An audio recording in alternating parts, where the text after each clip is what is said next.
నిన్న నల్గొండలో సీఎం రేవంత్ రెడ్డి పర్యటనపై స్పందించారు మాజీ మంత్రి జగదీష్ రెడ్డి. గతంలో మేము చేసినటువంటి పనులన్నీ కూడా ప్రారంభించడానికి వచ్చారు, కానీ కొత్తగా చేసిన పనులేమని కూడా అడుగుతున్నారు. అడిగి తెలుసుకుందాం.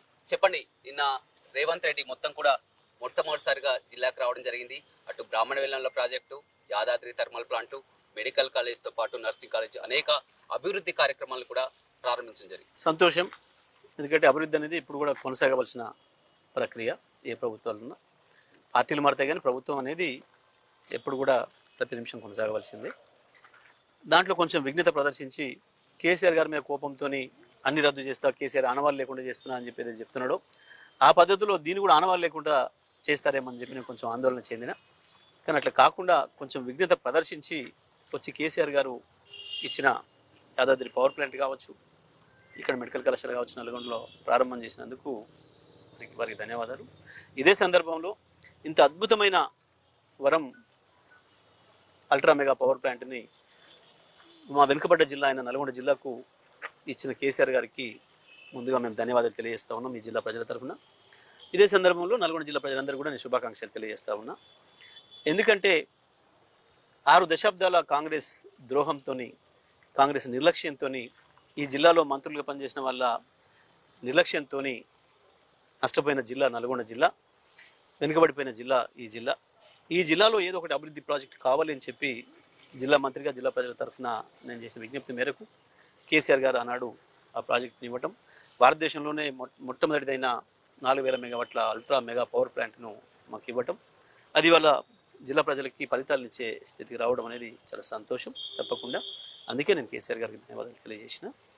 అదే సందర్భంలో మెడికల్ కళాశాల, నల్గొండ మెడికల్ కాలేజీని తెస్తా అని చెప్పి ఉదరగొట్టి 4 సార్లు ఓట్లు ఎంచుకున్న ఆ మనిషి తేలేకపోయినా, మాట ఇవ్వకపోయినా కేసీఆర్ గారు మాకు ఇక్కడ వరం ఇచ్చి ఇక్కడ ఇది ఇవ్వటం నల్గొండలో, దాన్ని కూడా ప్రారంభం చేసినందుకు సంతోషం. కానీ నేను ఇంకోటి అడుగుతున్నా, వాస్తవానికి బ్రాహ్మణ వెల్లంలో వాళ్ళే ప్రారంభం చేసినప్పటికి కూడా, శంకుస్థాపన చేసినా మేము దాన్ని పూర్తి చేసినాం. మా అక్కడి శాసనసభ్యుడే గత సంవత్సరం మే నెలలోనే దానికి ట్రయల్ రన్ చేసినారు. ఆ పని పూర్తి అయిన వాడికి నిన్న వీళ్ళొచ్చి కూడా మళ్ళీ అదే పనికి మళ్ళీ ట్రయల్ రన్ చేసినారు తప్ప, దానికి వాళ్ళకి అదనంగా వాళ్ళు చేసింది కేవలం ఒక శిలాఫలకం వేసుకొని తెరదీసిరు తప్ప, అదనంగా ₹1 తేలే ఈ సంవత్సరం కాలంలో ఒక పైసా పని జరగలే ఎక్కడ. ఈ మూడింటి విషయంలో కూడా అది తెలియాలి ముఖ్యమంత్రి గారికి. వాస్తవానికి అటువంటి ముఖ్యమంత్రులు చేయరు న్యాయంగా, ఎందుకంటే ఒకసారి జరిగిపోయింది, ఒకసారి చేసిండ్రు. కానీ అయినా సరే అది వాళ్ళ సంతోషం, దాన్ని నేను అభ్యంతరం చెప్తలేను. కానీ నేను అడుగుతున్నదల్లా రేవంత్ రెడ్డి గారిని, ఈ జిల్లా మంత్రులు, ఒక్కటంటే ఒకటి ఈ జిల్లా ప్రజలకు ఉపయోగపడడానికి, ఈ జిల్లా ప్రజల జీవితాలు వెలుగులు నింపడానికి కావలసిన ఒక కొత్త పథకాన్ని శంకుస్థాపన ప్రారంభం కానీ, ఒక ప్రాజెక్ట్ శంకుస్థాపన కానీ నిన్న ఏమైనా చేసిండ్రా? ఏమీ చేయలేదు. నల్గొండ జిల్లా మంత్రి అట్టర్ ఫెయిల్యూర్ అయినాడు. సంవత్సర కాలంలో పైసా అభివృద్ధి పని లేదు. నిన్న ముఖ్యమంత్రిని తీసుకొస్తే కూడా ఒక పైసా పని జరగలేదు. అదే కేసీఆర్ వస్తే వచ్చిన ప్రతిసారి ఏదో ఒక వరం ఇచ్చిపోయింది జిల్లాకి. ముఖ్యమంత్రి కేసీఆర్కి కాంగ్రెస్ ప్రభుత్వానికి ఉన్న తేడాది, ఈ జిల్లా మంత్రులకి గత మంత్రికి గత ప్రభుత్వానికి ఉన్న తేడాది. కానీ మంత్రులు కానీ రేవంత్ రెడ్డి కానీ పదే చెప్తున్నారు, నల్గొండ జిల్లాలో 10 ఏళ్లుగా మంత్రిగా ఉన్నారు జగదీష్ రెడ్డి, ఎందుకు ప్రాజెక్టులపై దృష్టి సారించలేదు, ఇరిగేషన్ పై జగదీష్ రెడ్డికి అవగాహన లేదు, అందుకే ఇవి పూర్తి చేసుకోలేకపోయారని కూడా చెప్తున్నటువంటి పరిస్థితి. కాంగ్రెస్ పార్టీ అధికారంలో ఉన్నప్పుడు 2014 నాటికి ఈ జిల్లాలో సాగైన భూమి మొత్తం కలిపితే 10 లక్షల ఎకరాలు లేదు. ఈ జిల్లా నుంచి సేకరించబడ్డ ధాన్యం కేవలం 3 లక్షల మెట్రిక్ టన్నులు 2014 నాటికి. 2014 నాటికి కాదు, ఆ మాటకు వస్తే 2023 నాటికి 40 లక్షల టన్నుల ధాన్యాన్ని పండించే స్థితికి వచ్చింది ఈ జిల్లా. ఈ ఒక్క తెలంగాణలో కాదు, భారతదేశంలోనే అత్యంత ఎక్కువ వరి పండించిన జిల్లాగా ఉమ్మడి నల్గొండ జిల్లా రికార్డు సృష్టించింది. వరుసగా 5 సంవత్సరాలు, 2014లో మాకు అవకాశం వస్తే 2019 నాటి నుంచి వరుసగా 5 సంవత్సరాలు భారతదేశంలోనే అత్యంత ఎక్కువ వరి దిగుబడి సాధించిన జిల్లాగా వచ్చింది. జగదీష్ రెడ్డికి అవగాహన వచ్చి జరిగిందా? జగదీష్ రెడ్డి గారికి అవగాహన లేక జరిగిందా? వస్తే ఎవడన్నా మంత్రి వీళ్ళు ఎవరన్నా నాతో వ్యవసాయం చేయడానికి అవగాహన వాళ్ళకుందా, నాకుందా? చూద్దామా. అవగాహన లేని మంత్రులే కాదు వీళ్ళు, అసలు బాధ్యత లేని వాళ్ళు, సోయి లేని వాళ్ళు, ప్రజల పట్ల గౌరవం లేని వాళ్ళు, ఓట్లేసే ప్రజల పట్ల ప్రేమ లేని వాళ్ళు. అందుకే పనికి మాలిన టెక్నాలజీ తెచ్చి ఎస్ఎల్బీసీలో చేసిన కుట్ర, ఇవన్నీ కూడా నేను మళ్ళీ తర్వాత మాట్లాడతా. కానీ నేను ఇవాళ ఒకటే చెప్పదలుచుకున్నా, మీరు వచ్చిన తర్వాత వ్యవసాయ దిగుబడి తగ్గింది అని నేను అంటున్నా, ఛాలెంజ్ చేసి చెప్తా ఉన్నా. నల్గొండ జిల్లాలో గత సంవత్సరానికి ఈ సంవత్సరానికే దిగుబడి తగ్గింది అని నేను అంటున్నా.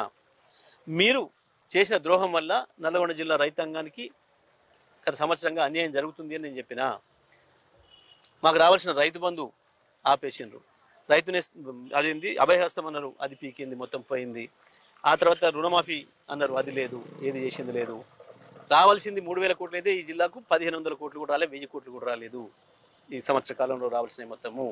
ఆ రకంగా మొత్తం రాష్ట్రానికి కూడా వాళ్ళు ఎగ్గొట్టింది 30,000 కోట్లు, వాళ్ళు ఇచ్చింది కేవలం 10,000 కోట్లు.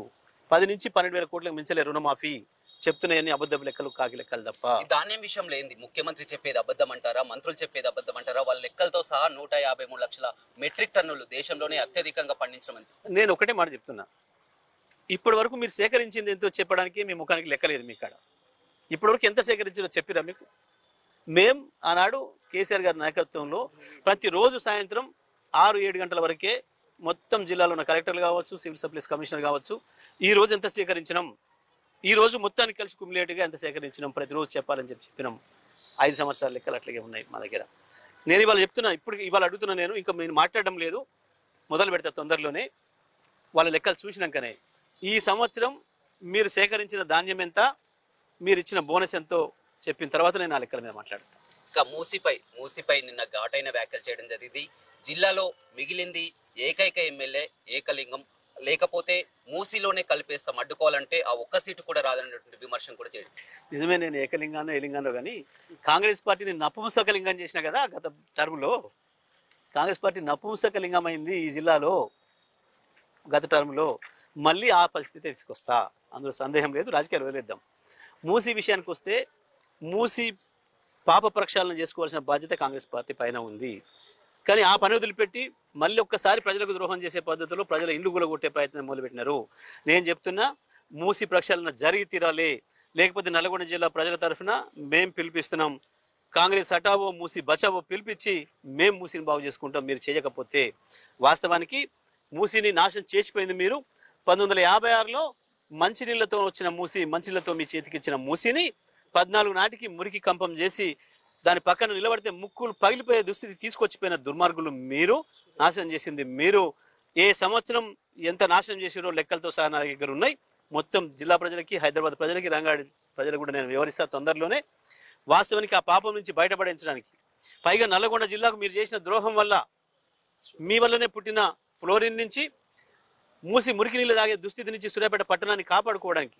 ఎందుకంటే మాకు ఒక దుర్మార్గం ఉండే, ప్రపంచంలో ఎవరికి లేని ఒక దుస్థితి మాకే ఉండే. ఒక పట్టణం యొక్క డ్రైనేజీ నీళ్లను, పాయకాన నీళ్లను తాగే పరిస్థితి ఒక పట్టణానికి ఉంది అంటే మా సూర్యాపేటకు ఉండే. ఈ దుస్థితి నుంచి బయట పడేయించడం కొరకే కేసీఆర్ గారు మిషన్ భగీరథను తీసుకొచ్చింది. మొదటి నల్గొండ జిల్లాలో ప్రారంభం చేసింది వీటి కొరకు. మీ కాంగ్రెస్ సృష్టించిన ఫ్లోరిన్ మహమ్మారి, మీరు తీసుకొచ్చిన మూసి మురికి మహమ్మారి నుంచి మమ్మల్ని కాపాడడం కొరకే కేసీఆర్ గారు ఆ పథకాన్ని తెచ్చిండ్రు. ఆ తర్వాత మూసి బాగు కావాలంటే అది హైదరాబాద్ నుంచే బాగు కావాలి. మొదలు హైదరాబాద్ చుట్టూన్న పారిశ్రామిక వాడల నుంచి వస్తున్న కెమికల్ వ్యర్థాలు ఏదైతున్నాయో దాన్ని మూసిలకు పోనీయకుండా చేయాలి.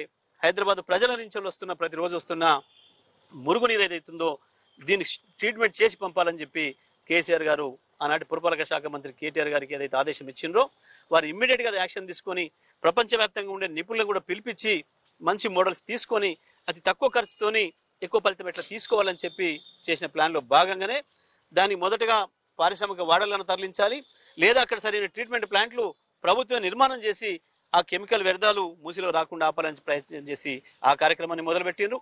హైదరాబాద్ నగరం నుంచి రోజు దాదాపు 1900 MLDల మురుగునీరు బయటకు వస్తుంది.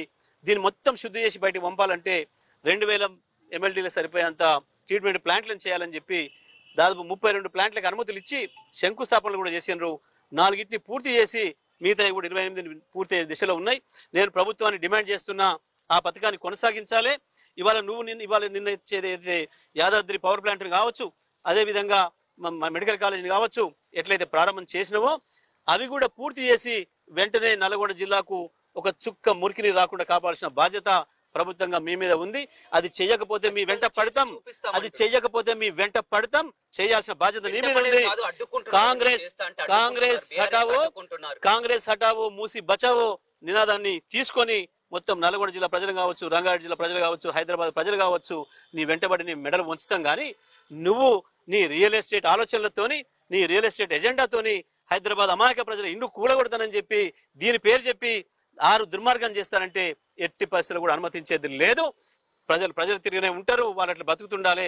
మూసి రెనోవేట్ కావాలి, మూసి రెజ్యునేట్ కావాలి, మూసిలో మంచినీళ్ళు రావాలి. నీ చేత కాకపోతే మేము చేపించి చూపిస్తామని చెప్తున్నా. ఇవాళ రేవంత్, నీకు దమ్ము లేకపోతే, నీకు చేత కాకపోతే ఆ ప్రాజెక్టును అదే పద్ధతుల్లో మేము కొనసాగిస్తాం, ప్రజలకు అప్పచెప్తాం. చేతనైతే ఇవ్వ అవకాశం. వారు సంవత్సర కాలంలో ప్రజా ఉత్సవాలు చేసుకున్నారు.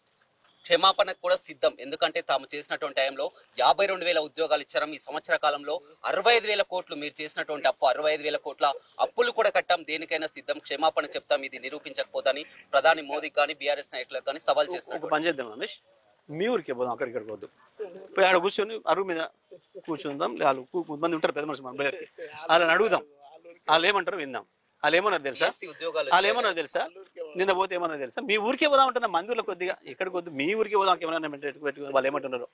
అరే వీని పెళ్ళి నెల కాలేదు, వీనికి 2 పిల్లలు ఎట్లా ఇర్రా అప్పుడే అని అడిగారు ప్రజలు. సిగ్గుండాలి కదా చెప్పుకోవడానికి ఆ మాట. నువ్వు ఇచ్చింది నువ్వు ఇచ్చిన నోటిఫికేషన్స్ అన్ని, నువ్వు ఇచ్చిన నోటిఫికేషన్లు 12,000కు, దాంట్లో ఒక్క నోటిఫికేషన్ పూర్తయింది 5,000కి ఇచ్చినావు. మిగతా 50,000 కేసీఆర్ ఇచ్చినాయి కదా.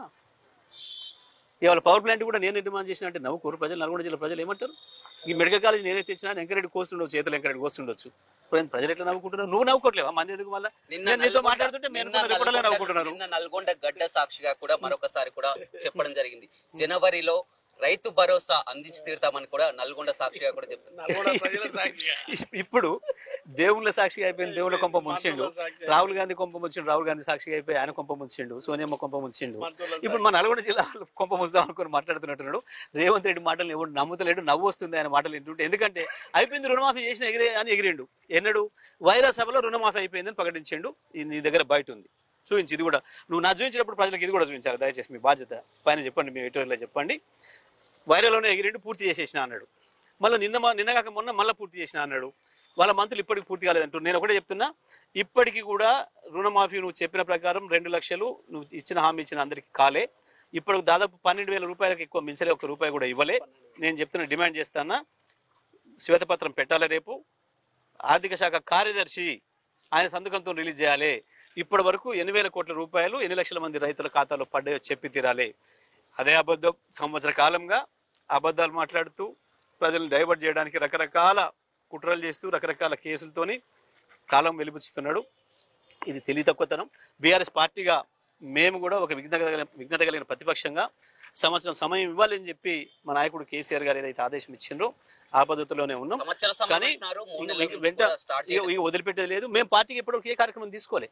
ప్రజలు నీ చేత ఎవరైతే బాధపడుతున్నారో, నీ చేత ఎవరైతే హింసపడుతున్నారో ఆ ప్రజలు తెలంగాణ భవన్కి వచ్చి మరీ పిలుస్తున్నారు, మీరు మాకు రక్షణ ఉండాలని.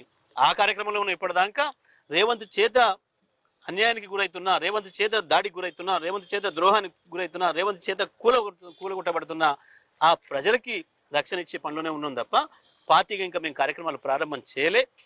నువ్వే అడుగుతా ఉన్నావు రోజు, కేసీఆర్ ఎక్కడా, కేసీఆర్ ఎక్కడా, కేసీఆర్ ఎక్కడా, కేసీఆర్ ఎక్కడా అంటే కేసీఆర్ ఇంకా నీ జోలికి రాలేదనే సంగతి నువ్వే చెప్తున్నావు.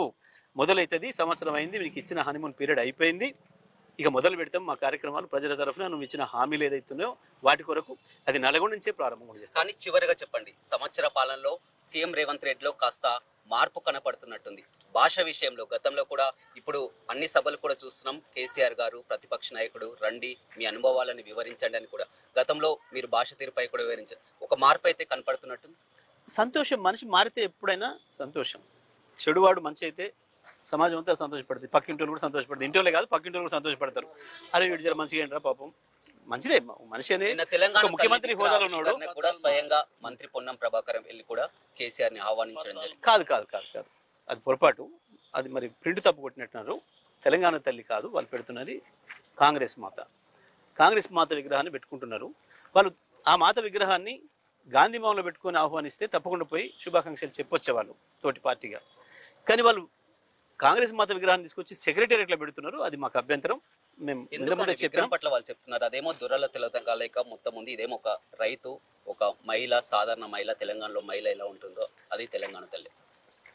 100% నేను ఇప్పుడు వచ్చేటప్పుడే చూసిన సోషల్ మీడియాలో ఒక ఆయన మాట్లాడుతున్నాడు దానిపైన, ఒక గ్రామీణ ప్రాంత రైతున్నట్టు. ఈమె మామూలు మహిళ, మా ఇంట్లో మహిళ లాగానే ఉంది కదా, ఈమెను ఎట్లా పూజించుకుంటాం? మన అందరి మాత, మన భూతల్లికి ఆమె ప్రతిరూపం, భౌతిక రూపం. ఆమెను మనకంటే గౌరవంగా, మనకంటే ఉన్నతంగా ఉండాలని కోరుకుంటాం. కానీ మన ఇంట్లో మన ఉన్నట్టే ఏడు ముఖంతో చినిపోయిన చీర కట్టుకొని ఉంటే ఎట్లా అని చెప్పి ఆయన మాట్లాడిండు. ఆయన ఆ మాట నేను కూడా విన్నా. ప్రజలు ఎప్పుడు కూడా తమ తల్లిని చాలా ఉన్నతంగా, గౌరవంగా, గొప్పగా, ఇతరుల కంటే మా తల్లి గొప్పది అని అనుకునే భావనతో ఉంటారు ఎవరైనా సరే. నిజమైన పిల్లలు, కొడుకైనా కూతురైనా, నిజంగా ఆ తల్లి పట్ల ప్రేమ ఉన్న పిల్లలు తమ తల్లిని గౌరవంగా చూసుకోవాలి, గొప్పగా చూసుకోవాలి, ఉన్నతంగా చూసుకోవాలి అని కోరుకుంటారు. కానీ ఇంత దరిద్రంగా కోరుకునే వాళ్ళు ఉండరు ఎక్కడ కూడా ప్రపంచంలో నిజమైన పిల్లలు అయితే. అది ఒక కక్షపూరితంగా చేసే పని అవుతుంది తప్ప. అందుకే మేము ఏమంటున్నాం, తెలంగాణ తల్లి 3.5 కోట్ల ప్రజల హృదయాల్లో ఉంది. అక్కడక్కడ భౌతిక రూపంలో కూడా ప్రజలు వాళ్ళదైన పద్ధతుల్లో వాళ్ళు 100,000 విగ్రహాలు పెట్టుకున్నారు. ఇవాళ మీరు చేసుకున్న కాంగ్రెస్ మాత విగ్రహాన్ని దయచేసి మీ గాంధీ భవన్లో ప్రతిష్ఠించుకోండి. లేదంటే నీకు అనుకోని పరిస్థితులలో నీకు వరం ఇచ్చింది కాబట్టి కాంగ్రెస్ పార్టీ, నీ ఇంట్లో పెట్టుకో రేవంత్, మాకు అభ్యంతరం లేదు. నువ్వు పిలిస్తే కూడా అవకాశం ఉంటే వస్తాం, వీలుంటే. కానీ సెక్రటేరియట్లో పెట్టడాన్ని మేము వ్యతిరేకిస్తున్నాం. మా కేటీఆర్ గారు ఇప్పటికే మా వర్కింగ్ ప్రెసిడెంట్ గారు ప్రకటించారు. రాహుల్ గారి తండ్రి విగ్రహాన్ని కూడా పెట్టగూడెం జాగాలో పెట్టిండ్రు. కాంగ్రెస్ మాత విగ్రహాన్ని కూడా పెట్టగూడెం జాగాలో పెడుతున్నారు. ఈ రెండింటికి సరైన ప్లేసు గాంధీ భవనే. కాబట్టి మేము రాగానే సమున్నతమైన గౌరవంతో సరైన ప్రాంతానికి పంపిస్తామని చెప్పినాం. ఆ పద్ధతిలో ఉంటాం. రైట్. రేపటి నుంచి అసెంబ్లీ సమావేశాలు ప్రారంభం కాబోతున్నాయి. ఎలా ఉండబోతుంది? సంవత్సర పాలనపై వారు వివరించేందుకు వారు సిద్ధంగా ఉన్నారు. ప్రతిపక్షంగా మీ పాత్ర? ఇప్పుడు పోతున్నాం, కేసీఆర్ గారి దగ్గరికి వెళ్తున్నా నేను. దానికి సంబంధించిన సమావేశం ఏముంది? కేసీఆర్ ఎప్పుడు రావాలనో, ఎట్లా రావాలనో నరసింహస్వామి వచ్చినట్టు కేసీఆర్ వస్తాడు. కేసీఆర్ ఎప్పుడు రావాలని నువ్వు నేను అడిగితే కాదు కదా, నరసింహస్వామి ఎప్పుడు రావాలో అప్పుడే వస్తాడు. రైట్. చూడొచ్చు, నల్గొండ జిల్లాకు వచ్చి రేవంత్ రెడ్డి కొత్తగా చేసింది ఏం లేదు. గతంలో ఆ 10 ఏళ్ల కాలంలో కూడా పెండింగ్ ప్రాజెక్టులు అన్ని కూడా మేమంతా కూడా గతంలో చేసినటువంటి యాదాద్రి థర్మల్ ప్లాంట్ కానీ, బ్రాహ్మణవల్లంల ప్రాజెక్టు కానీ నిన్న శంకుస్థాపనలు చేసిన వాటికే అతను ప్రారంభించారు. కానీ కొత్తగా అతను ఇచ్చినటువంటి హామీలేవి, శంకుస్థాపనలేవని కూడా మంత్రి జగదీష్ రెడ్డి చెప్తున్నారు. Vote studio. మరిన్ని వీడియోస్ కోసం ఛానల్ ని సబ్స్క్రైబ్ చేయండి. లేటెస్ట్ అప్డేట్స్ కోసం వాట్సాప్ ఛానల్ ని ఫాలో అవ్వండి. అండ్ లింక్ డిస్క్రిప్షన్ లో ఉంది.